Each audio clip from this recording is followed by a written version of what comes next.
नमस्कार बच्चों, मैं अरुण गौर एक बार फिर से स्वागत करता हूं आपका तुम्हारे अपने चैनल राइट डायरेक्शन अकेडमी। बेटा आज की इस क्लास में जो हम चैप्टर पढ़ने वाले हैं वो पढ़ने वाले हैं बेटा एपी। बहुत ही आसान चैप्टर है, ठीक है ना। सबसे पहले आज इस क्लास में हम इंट्रोडक्शन पढ़ेंगे कि एपी क्या होता है, एपी के बारे में समझेंगे, ठीक है ना बेटा। देखो चैप्टर का नाम है अरिथमेटिक प्रोग्रेशन। चलो आओ डिस्कस करते हैं इसके बारे में। देखो भाई फर्स्ट स्लाइड पर तो एपी ही लिखा हुआ है। चलो आगे बढ़ते हैं। देखो बेटा सबसे पहले ना एक वर्ड आया आपके पास, सीक्वेंस। देखो सीक्वेंस क्या होता है, सबसे पहले डेफिनेशन लिखी हुई है, इसके बारे में थोड़ी सी चर्चा कर लेते हैं। देखो सीक्वेंस के बारे में ये कहता है कि अ ग्रुप ऑफ नंबर, बेटा नंबर का ग्रुप होगा, अरेंज करेंगे in a definite order which follows a particular pattern. देखो भाई क्या कह रहा है बेटा, एक नंबर होंगे आपके पास, ठीक है ना। नंबर का ग्रुप होगा आपके पास और बेटा वो अरेंज रहेंगे डेफिनेट ऑर्डर में, और उनका ना कुछ एक पर्टिकुलर पैटर्न बना हुआ होगा। जैसे कि मैं आपको बता देता हूं, जैसे मैंने बेटा लिखा 2 4 6 8 10। आप देख रहे हो बेटा यहाँ पर अगर मैं सब में से 2 कॉमन ले लूं तो बेटा ये आपके पास बचेगा 1 2 3 4 एंड सो ऑन। तो बेटा यहाँ पर ये सारे के सारे आपको दिखाई दे रहे होंगे, ये बेटा एन मतलब कि मैं कह सकता हूँ नेचुरल नंबर। तो आप कहोगे कि सर ये सीरीज जो चल रही है 2n की चल रही है और जो n क्या है वहां पर बेटा एक नेचुरल नंबर है। तो हमें पता चला सर सीक्वेंस क्या है, वहां पर एक पर्टिकुलर पैटर्न चलेगा, ठीक है ना, और ग्रुप ऑफ नंबर। चलो सीक्वेंस के बाद दूसरा वर्ड आता है बेटा प्रोग्रेशन। अब देखो प्रोग्रेशन क्या है, ये कहते हैं कि आ सीक्वेंस, एक सीक्वेंस अभी देख ली, whose nth term is defined. बेटा एक सीक्वेंस में अगर nth टर्म आपके पास डिफाइंड है, ठीक है ना, एक सीक्वेंस में अगर nth टर्म आपके पास डिफाइंड है तो बेटा हम उसको क्या बोल देते हैं, प्रोग्रेशन बोल देते हैं। सर हम अभी नहीं समझे। देखो बेटा मैंने कहा 1 2 3 4 5 6, बेटा चलते जा रहे हैं, लास्ट कहां तक चलेंगे, एन तक चलेंगे, ठीक है ना। यहाँ सारे के सारे क्या नेचुरल बेटा, इसकी लास्ट टर्म एक डिफाइंड है, कितनी है, एन है।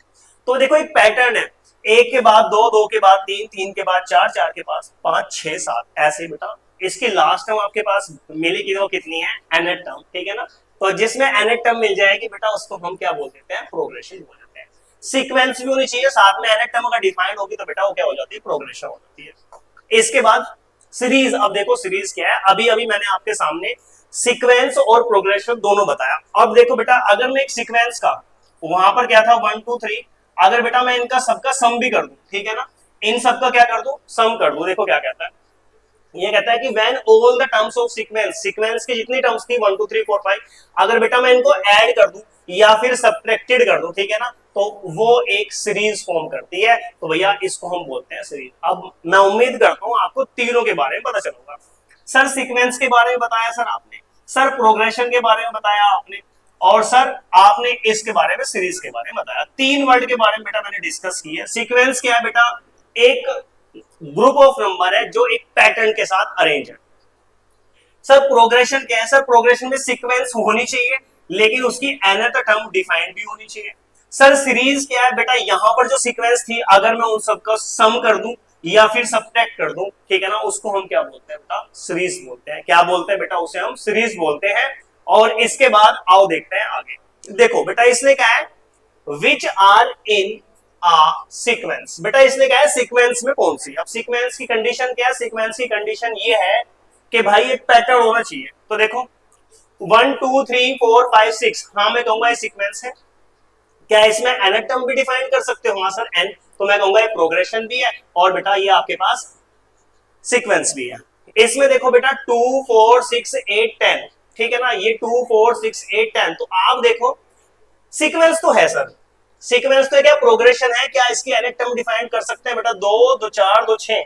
आप देखो अगर 2 कॉमन ले लोगे, 2 कॉमन ले लोगे तो बेटा 1 2 3 4 एंड सो ऑन एन तक चलेगी, तो बेटा मैं कह सकता हूँ ये 2n है। एन को अगर मैं 1 पुट करूंगा तो बेटा 2 1 जा 2 वो आ गया, ठीक है ना। फिर अगर मैं 2 पुट करूंगा तो बेटा कितना आ जाएगा, 2 2 जा 4, देखो 4 आ गया। तो आप देखोगे इसमें एन टर्म डिफाइंड हो रही है सर, इसका मतलब ये सीक्वेंस भी है और प्रोग्रेशन भी है। इसके बाद आप देख रहे होंगे 1 4 9 16 और 25। बेटा आप देखो 1 2, ये 1 का स्क्वायर है, ये आपके पास 2 का स्क्वायर है, ये आपके पास 3 का स्क्वायर है, ठीक है ना, और ये आपके पास 4 का स्क्वायर है, और बेटा ये आपके पास 5 का स्क्वायर है, एंड सो ऑन। क्या इसमें लास्ट में n का स्क्वायर लिख सकता हूं, हाँ लिख सकते हैं, n क्या नेचुरल नंबर है। तो अब देखो बेटा इसमें भी लास्ट टर्म डिफाइंड है, एन टर्म डिफाइंड है, तो बेटा मैं कहूंगा प्रोग्रेशन है, और भाई सीक्वेंस तो थी, ठीक है ना।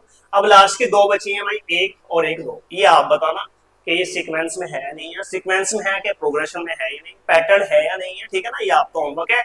और भाई इसके बाद अब हम बढ़ते हैं आगे।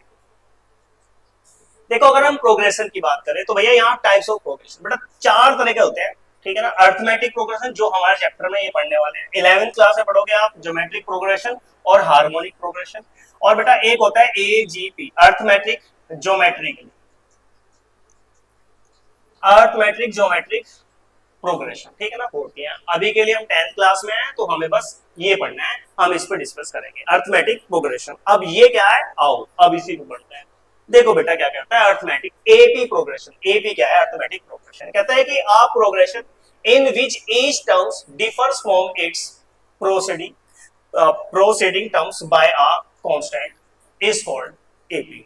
सर समझ में नहीं आया डेफिनेशन से क्या है, डेफिनेशन से समझ नहीं आया सर क्या है, बेटा मैं समझाता हूं। देखो मैं कोई भी एक आपके पास एक सीक्वेंस ले लेता हूं, 2 4 6 8 और 10। बेटा ये कहता है कि यहां आप देख रहे होंगे, मैं अगर 4 में से माइनस करूंगा 2 तो कितना आएगा बेटा 2। मैं अगर 6 में से माइनस करूंगा 4 तो बेटा कितना आएगा 2। और अगर मैं 8 में से माइनस करूंगा 6 तो भी कितना आएगा 2। तो बेटा यही कह रहा है कि in which each terms differ from its ये प्रीसीडिंग टर्म्स है, preceding terms by a constant, ठीक है ना। तो अपने प्रीसीडिंग टर्म्स से जब इसका डिफरेंस करेंगे, इससे पहले से डिफरेंस करेंगे कितना आया 2, इसका पहले से डिफरेंस करेंगे कितना आया 2, इससे पहले से डिफरेंस करेंगे कितना आया 2। तो बेटा आप देखो 2 2 सब में, तो इसका मतलब ये कांस्टेंट है, ये नहीं बदल रहा है। अगर ऐसा है तो हम कहेंगे हाँ वो सीक्वेंस आपके पास किसमें है, एपी में, वो अर्थमेटिक प्रोग्रेशन है। क्या है बेटा, अर्थमेटिक प्रोग्रेशन। सर क्या कहना चाहते हो बेटा, मैं ये कहना चाहता हूं, मैंने कहा 3, मैंने कहा 6, मैंने कहा 9, मैंने कहा 12, इसके बाद मैंने कहा बेटा 15, इसके बाद मैंने कहा आपके पास 21 18, ठीक है ना, और फिर मैंने कहा 21।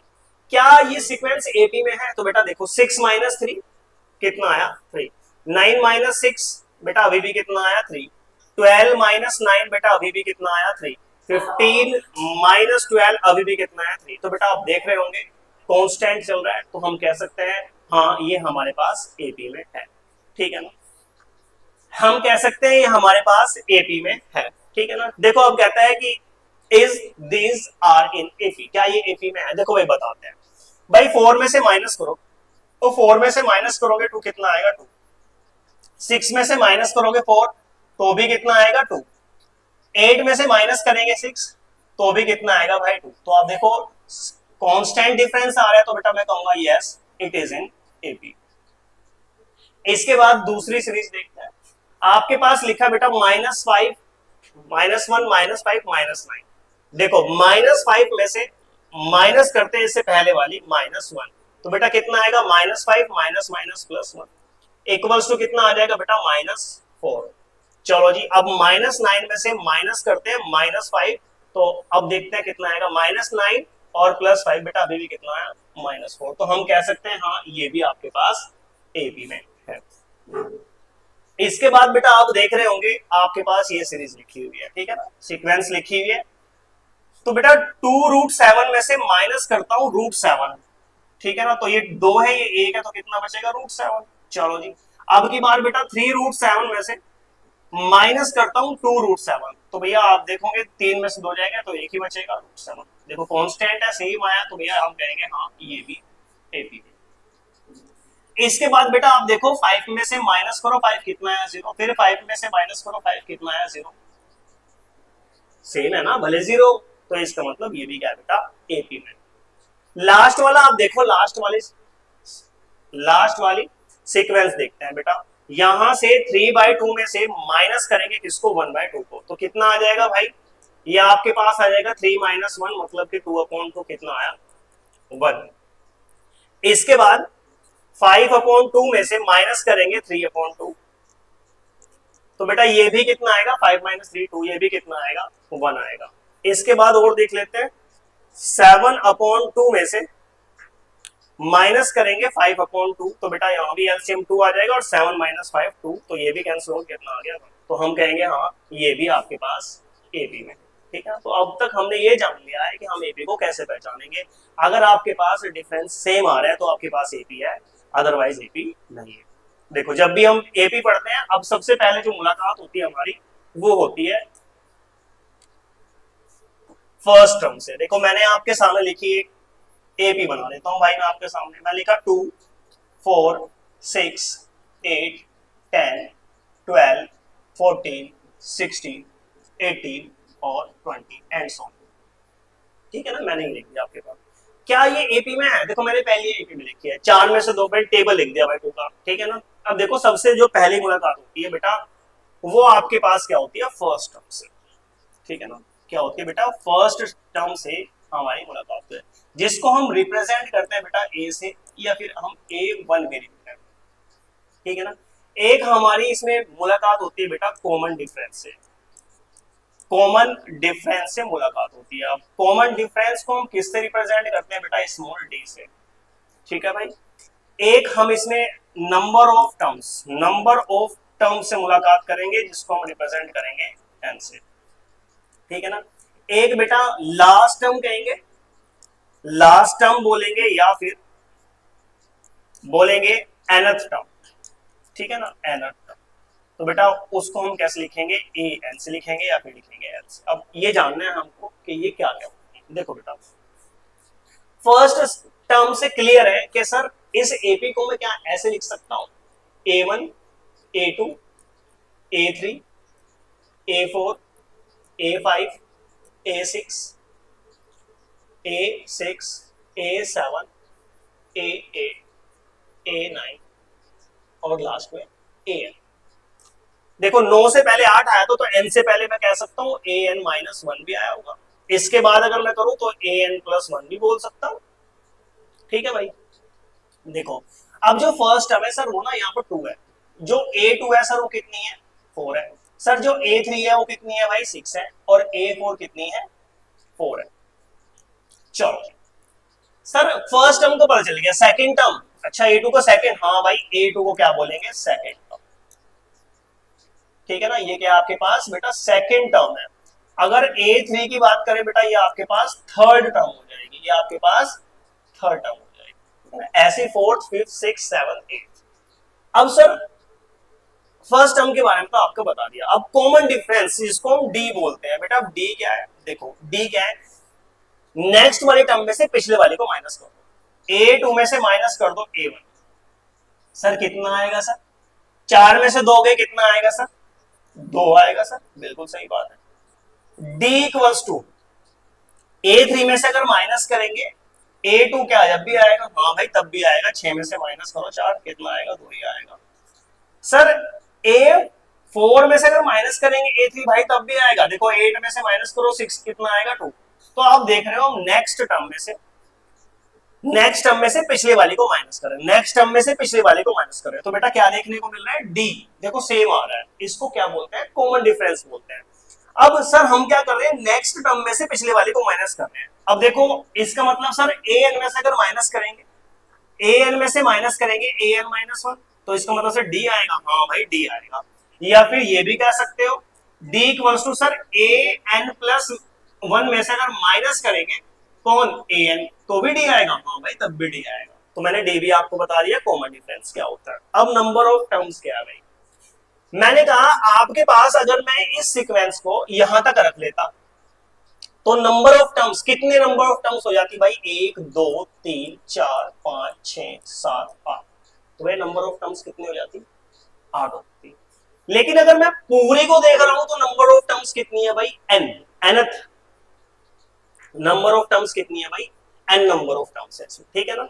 चलो जी बेटा लास्ट टर्म जिसको हम nth टर्म बोलते हैं वो क्या होती है, an, ठीक है ना। मैंने अभी बता दिया, इसको आप हटा भी सकते हो, ठीक है ना, ऐसे मैंने डिफाइन कर दिया। लास्ट टर्म यहाँ कितनी है बेटा, an, कितनी है an, कितनी है बेटा an। अब देखो यहाँ से हमने पढ़ा फर्स्ट टर्म के बारे में, हमने पढ़ा कॉमन डिफरेंस के बारे में, हमने पढ़ा नंबर ऑफ टर्म्स के बारे में, हमने लास्ट टर्म को कैसे रिप्रेजेंट करेंगे an या फिर l से, वो भी जान लिया। अब और क्या जानना है, देखो बेटा अब यहां से एक बहुत खूबसूरत सा फॉर्मूला आता है जिसको हम बोलते हैं nth टर्म का फॉर्मूला बेटा वो क्या आता है, an equals to a plus n minus one into D. मैं फिर से उसी सीक्वेंस को बेटा इसको क्या बोलते हैं, nth टर्म का फॉर्मूला है, कैसा nth टर्म फॉर्मूला है, ठीक है ना, nth टर्म का फॉर्मूला आपके पास। सर मैं समझा नहीं, देखो बेटा मैं समझाता हूं। अभी मैंने एक एपी लिखी थी आपके सामने, 2 4 6 8 10 12 14 16 18 20 22 24 और डैश डैश, ठीक है ना। अब देखो सब कुछ क्लियर करते हैं, 1 2 3 4 5 6, अगर मैं नंबर ऑफ टर्म्स 6 ले लूं, एन की वैल्यू कितनी ले लो बेटा, 6 ले लो। ए फर्स्ट टर्म कितना है इसमें, 2। सर डी पहले निकाला था कितना, 4 में से माइनस कर दो, ए 2 में से माइनस कर दो, ए 1 मतलब 4 में से माइनस कर दो तो कितना आ गया।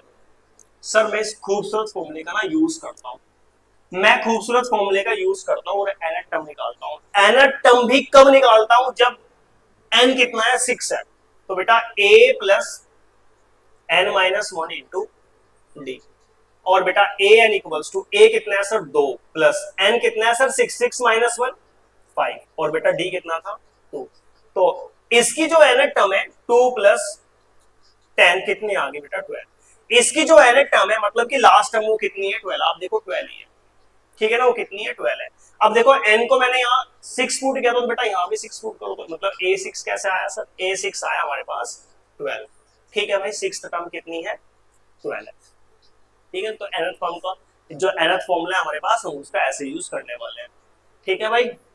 चलो जी, अब यहां से आपको एक चीज और सीखनी है, यहां से आपको एक चीज और सीखनी है, वो क्या सीखनी है, देखो भाई मैंने कहा आपके पास nth फॉर्मूला है an, a plus n minus one into D. देखो बेटा अगर मैं यहाँ n की वैल्यू 100 रखूंगा तो a प्लस 100 माइनस 1 99 डी आ जाएगा। अगर मैं यहाँ n की वैल्यू 99 रखूंगा तो बेटा a प्लस 99 माइनस 1 98 डी आ जाएगा। अगर मैं यहाँ n की वैल्यू 20 पुट कर दूं तो बेटा a प्लस 20 माइनस 1 कितना आ जाएगा, 19 डी आ जाएगा। अगर बेटा मैं a की वैल्यू 10 पुट कर दूं तो देखो आपके पास आ जाएगा a प्लस 10 माइनस 1 9 डी। अब यहां से हम सर क्या सीखे, तो बेटा यहां से हम एक चीज सीखे, इस nth फॉर्मूले से हम ये सीखे कि अगर आपसे ये पूछ ले कि अगर a 200 आपको बताना है तो कैसे बताओगे, a प्लस इस 200 में से एक कम कर दो मतलब 199 डी।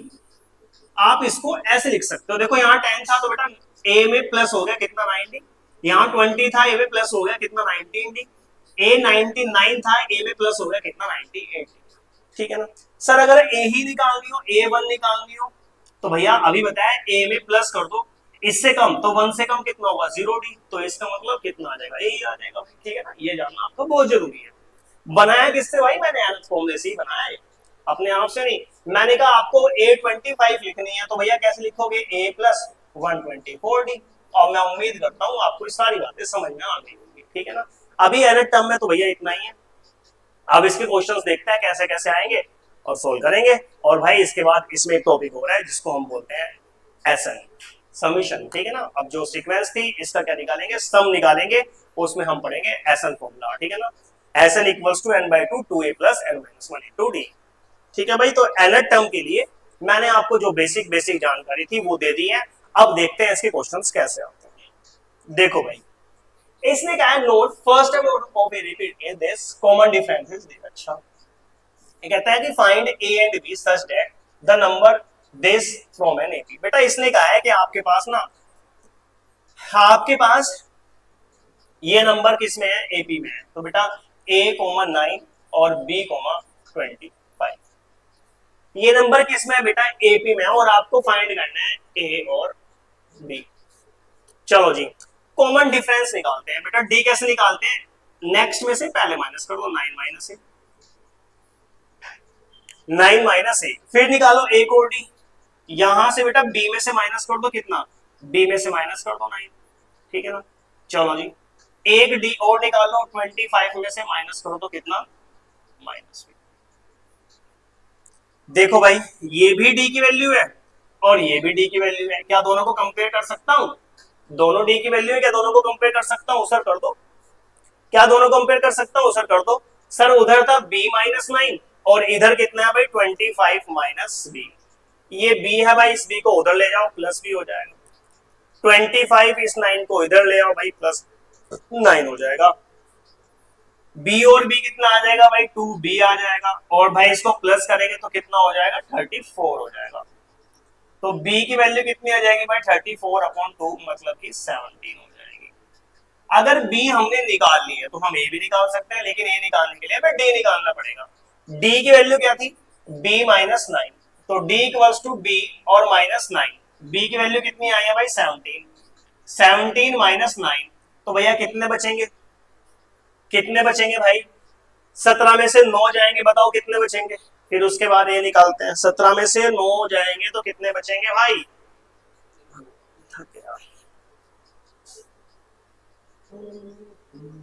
बताओ भाई जल्दी बताओ।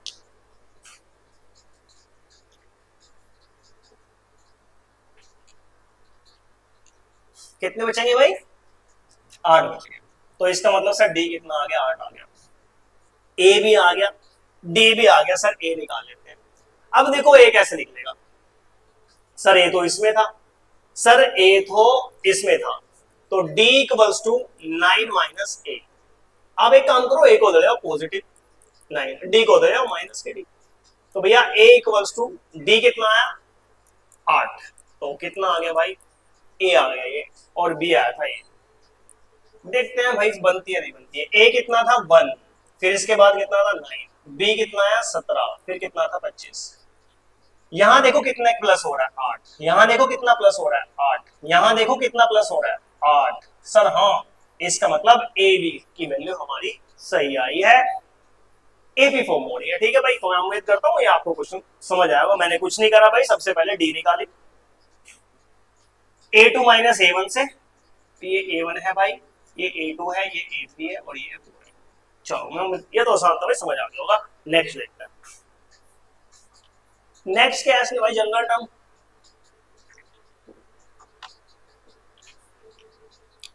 देखो भाई, हमने ऐसे डिफाइन किया था a1 a2 a3 a4 और a5, इसने ब्रेक करके लिख दिया। कैसे सर, सिखाया था ना सर, a2 लिखना हो तो a में कितना प्लस करो, एक कम करके, मतलब 1d। Very good. Sir a3 लिखना हो तो a प्लस एक कम करके 2d, बहुत बढ़िया। a4 एक कम करके 3d, वेरी गुड। ठीक है भाई, तो एक कम करके दो, सब में डिफरेंस कितने का, dd का डिफरेंस है, कॉमन डिफरेंस तो सेम रहता है। उसके बाद बहुत खूबसूरत सा फॉर्मूला आया था, एनएस फॉर्मूला, भाई इसने भी लिखा हो। ए क्या है, फर्स्ट टर्म है, और डी क्या है, कॉमन डिफरेंस है। ठीक है भाई, चलो जी आगे देखो भाई, आगे क्या कहता है, मैं पहले ही बता चुका हूं भाई, मैं ये चीज आपको पहले ही बता चुका हूं। a100 पुट करा, तो हम a100 को कैसे लिखेंगे भाई, मैंने बताया a में प्लस कर दो, इसको एक कम करके a1000 निकाल लो भाई। कैसे सर, a में प्लस कर दो 999 और d। चलो ये भी हम डिस्कस कर चुके हैं। आगे देखो, फाइंड द nth टर्म, इसने कहा nth टर्म फाइंड करो। Find the nth term 16 term of an AP, ये एपी की मैंने भाई, इसकी nth टर्म फाइंड करनी है, और 16, तो a n equals to a plus n minus 1 into D. इस फॉर्मूले के बारे में हमें बहुत अच्छे से मालूम है। Sir A P A given थी, सर ए कितना है सर, इसमें 3, सर डी निकाल के बता दो। निकाल देते हैं भाई, a2 में से माइनस कर दो a1, सर a2 कितना है 5, a1 कितना है सर 3, डी कितना आ गया सर 2। चलो भाई nth टर्म निकालते हैं, a कितना आया भाई 3 प्लस n माइनस 1, और d कितना है भाई 2, तो a n कितना आ जाएगा सर 3 प्लस ये आ जाएगा 2n minus 2, a n equals to 3 minus 2, ये आ जाएगा 2n और प्लस 1। एक बात और बताता हूं भाई, जो nth टर्म है ना, वो हमेशा आपको लीनियर मिलेगी, मतलब डिग्री 1 में मिलेगी।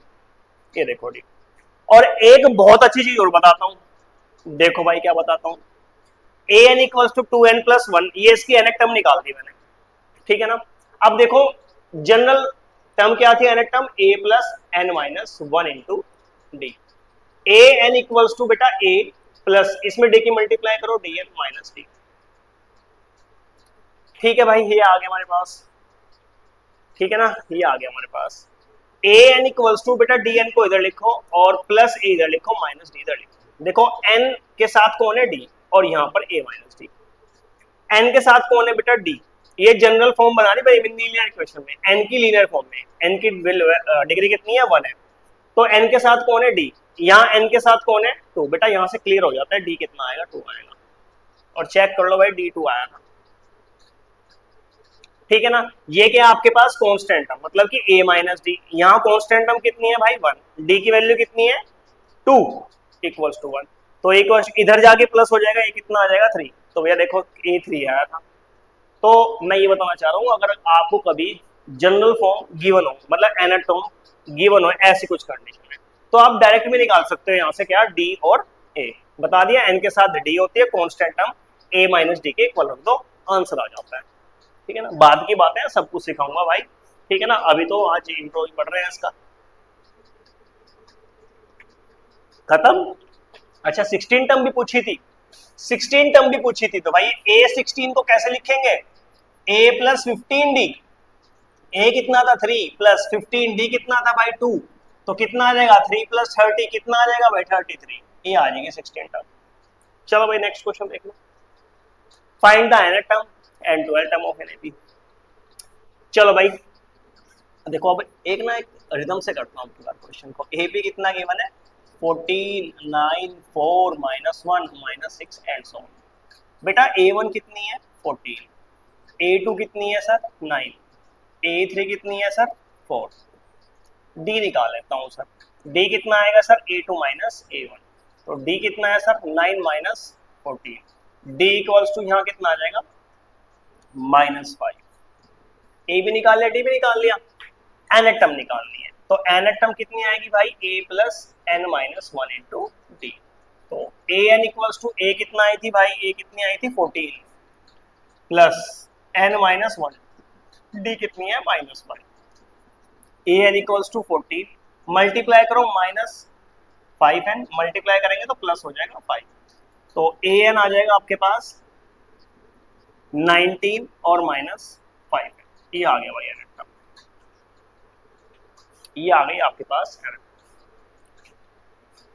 सही से करके लिख लो, an इक्वल्स टू -5n और +9, 3 n के साथ कितना है भाई -5, और वो तो d होता है सर, देखो भाई बताया था सर, a भी निकाल दो फिर सर सेम, एक बार दिखा देता हूँ भाई आपको, a निकालने के लिए कांस्टेंट टर्म क्या होता था a माइनस डी, चलो जी इसका मतलब sir a minus D constant term कितनी है सर 19, सर a ये d कितनी है -5 माइनस पहले से तो +5 इक्वल्स टू 19, सर a 19 इसको बदल लो 5 तो कितना जाएगा 14, देख लो भाई a कितनी आई थी 14 ही आई थी, ठीक है भाई a कितनी आई थी 14 ही आई थी। अच्छा पूछा क्या है 12th टर्म पूछी है, nth को निकाल दी भाई, a12 पूछा है इसे बता दो भाई, मतलब a प्लस 11d, a कितना था भाई 14 और प्लस 11d कितना था भाई -5 ही है ना, हाँ जी, तो भैया 14 और -11